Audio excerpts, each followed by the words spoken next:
first one is my neighbours got unalived and we all heard.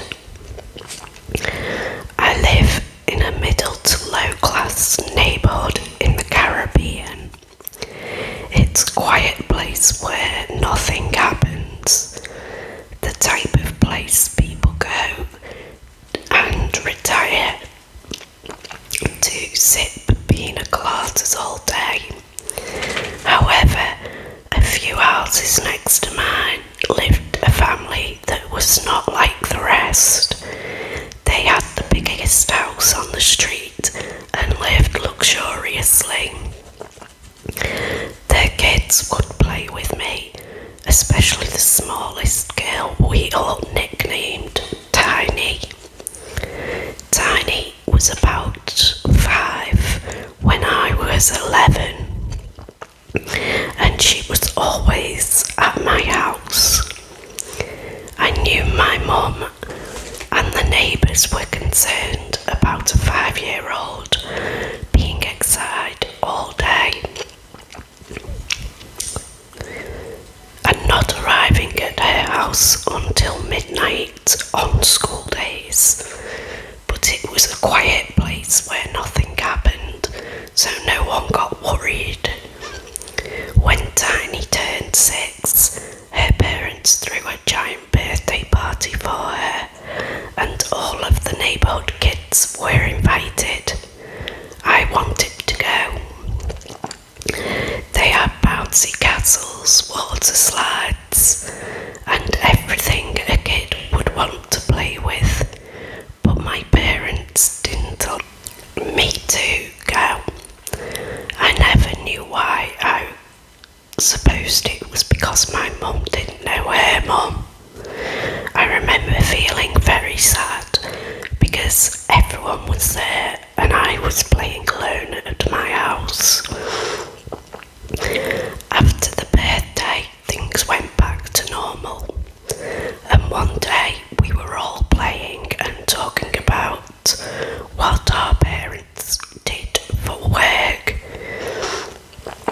We asked Tiny and her siblings, but none of them knew what they did except he travelled a lot and was always at meetings.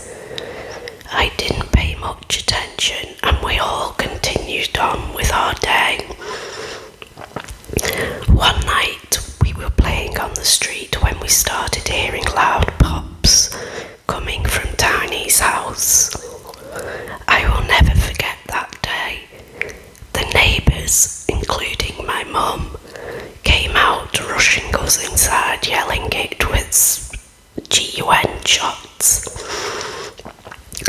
Some of us got in my house and we stayed there as my next door neighbour, who was a cop, ran towards Tiny's house. All we saw after the gunshots were a black van rushing down the street and almost killing a dog. Some men entered the house. Tiny and her siblings wanted to check what was going on, but everyone forbade them to go. All I remember was a bunch of cops and ambulances a few minutes later, and in a day I never saw Tiny or her siblings again. For a couple of months the house seemed empty, but the black vans and strange men kept coming into the neighbourhood, door to door, asking for any information about the man and his children. No one in the neighbourhood spoke about it. I know the cops asked me about Tiny and the kids, and if they ever said something weird about his dad and mum. But I was only 11 and more concerned about playing Mario Kart Wii than what happened that night. Years passed and the story faded away. Now that I am grown up, I asked my neighbourhood, the cop, what went down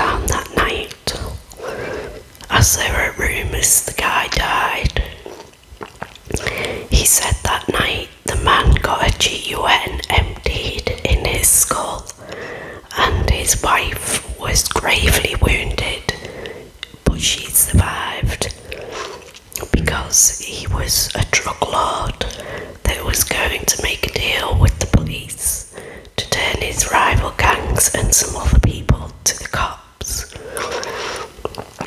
The men in the van that were going door to door wanted to know where his kids and wife were to also shut them up.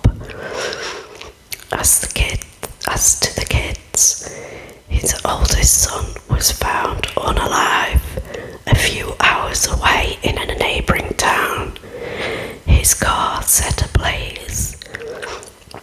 His other children are now living in other countries under witness protection programs.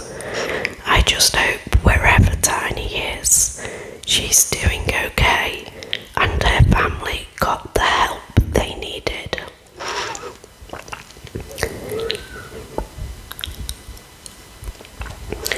Edit.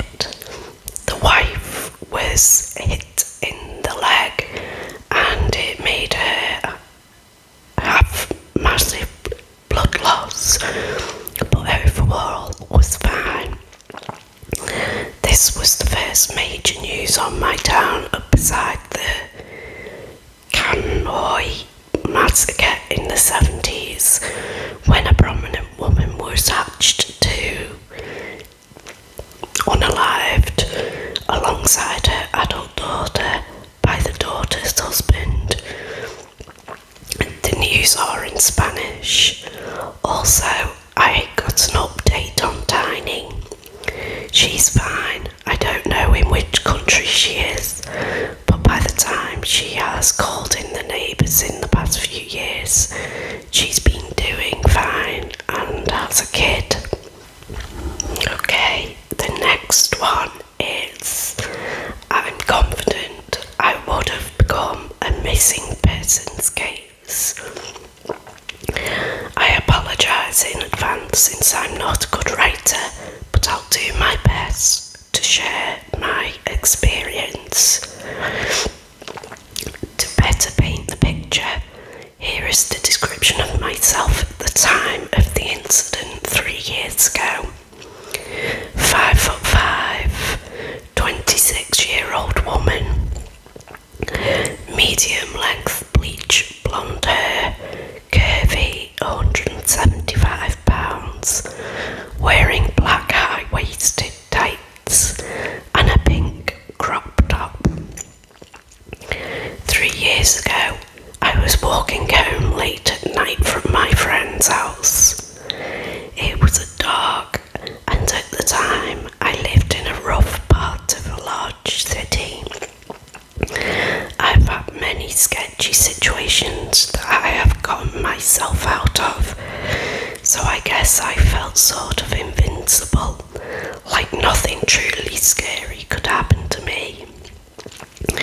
When I walk alone, I always stay very alert and aware of my surroundings for my own safety, just in case.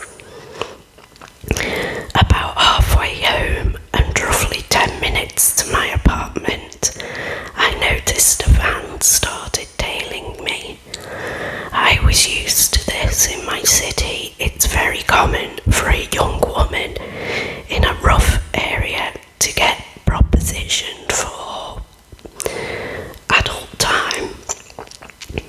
It's embarrassing how desensitized to this I was.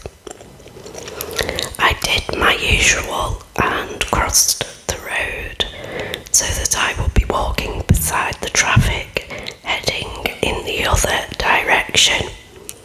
I wasn't scared, just annoyed. The van then turned down a side street, then back onto the road I was on and pulled up to me. At this point, I still wasn't scared. Again, this had happened so many times, and it never mattered if I was wearing something that showed more skin, or if I was wearing a winter coat zipped from below my chin all the way down to my ankles. The area area is just notorious for that type of activity.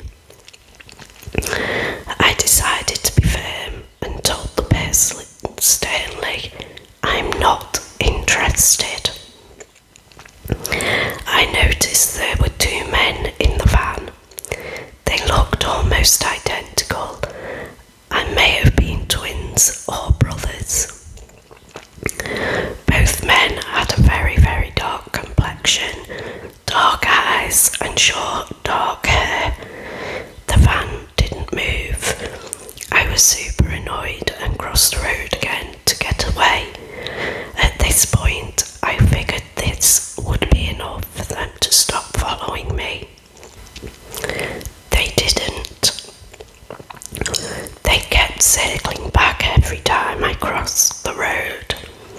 I've never had to put that much effort into getting a horny pervert to leave me alone. So this is when I started feeling unsafe. They zipped by me at the speed the traffic was flowing in, and I yelled at them to F off. I thought it had finally worked. It had been 3 minutes and I hadn't seen the van, so I thought I was in the clear. Just in case, I pulled my phone out and was getting ready to call my sister that I lived with.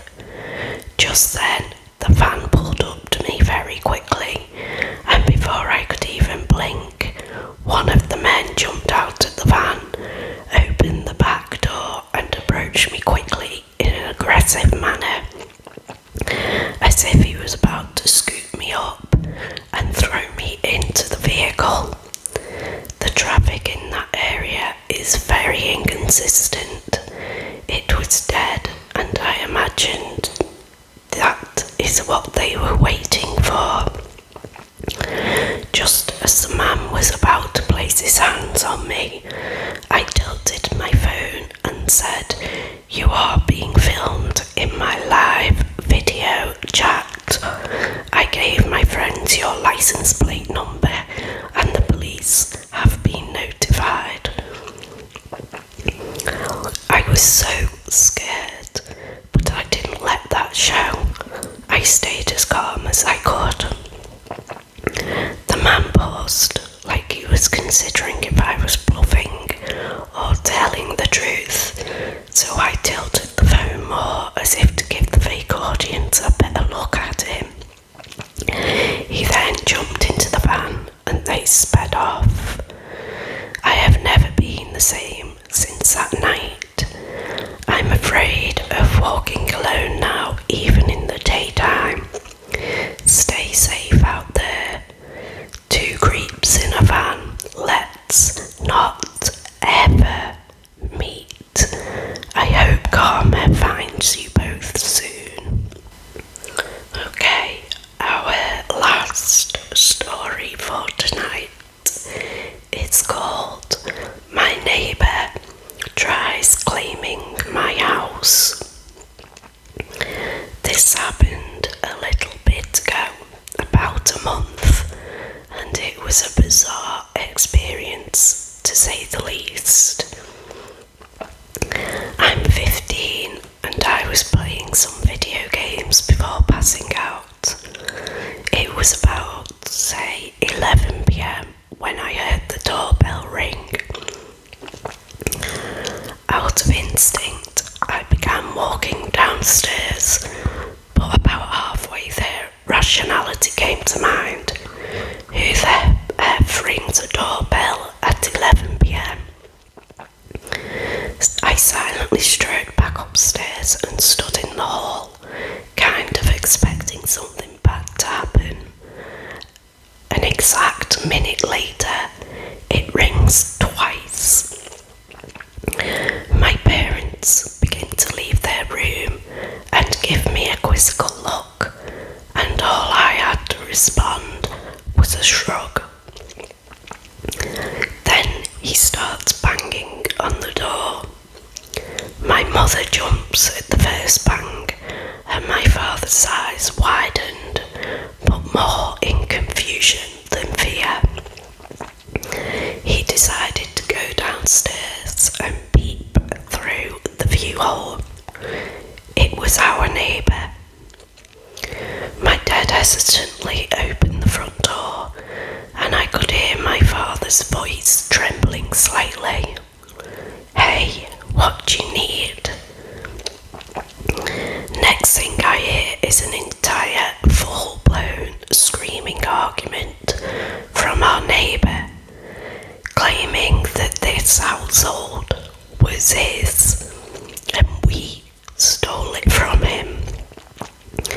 My father's uneasiness was quickly replaced with annoyance, and he simply shut the door without giving our neighbours the time of day.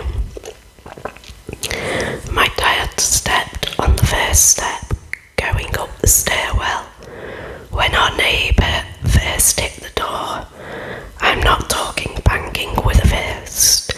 This man was full body slamming it. My father was stunned for a second, and my neighbour charged the door again. This time we begin to hear the splintering of wood. Everyone reacted at once. My father went to brace the door with his body, and my mother went to get the other two kids, and I went for 911.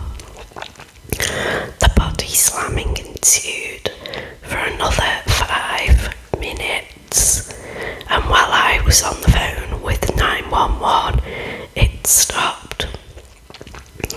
I thought it was over and I was relieved, but I still stayed on the phone. I go peek out the front window of my house, and boy, was it only getting started. Our neighbour took his Jeep Wrangler and simply directed it straight at our house.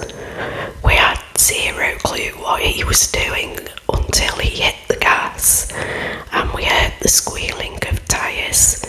Then he immediately hit the brakes. He was trying to scare us out of the house. I was still on the phone with 911, and I stepped away from the window to comfort my siblings, crack jokes, and such. Eventually, police arrived and arrested him. The next morning, I left for school still shaken from the night before. I stepped onto our front steps and saw tyre marks leading up to our front door. The lunatic had actually nearly rammed our front door down with his car. I never want to see you next Tuesday ever again. He lives directly to my right. F my life. Edit.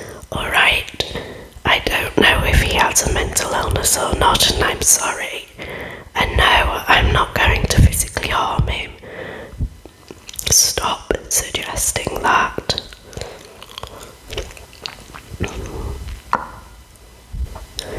Edit 2. No, I do not care if he had threatened us. The situation was resolved with no one harmed. Stop saying I or my father should have hurt anyone. There was no need. Rationality over emotion. And no, not even I trust my guardians with a firearm. I will probably be the best candidate for it, but I doubt my father will buy a GUN and rely on his 15-year-old son to use it. Best that I wait until I'm of age.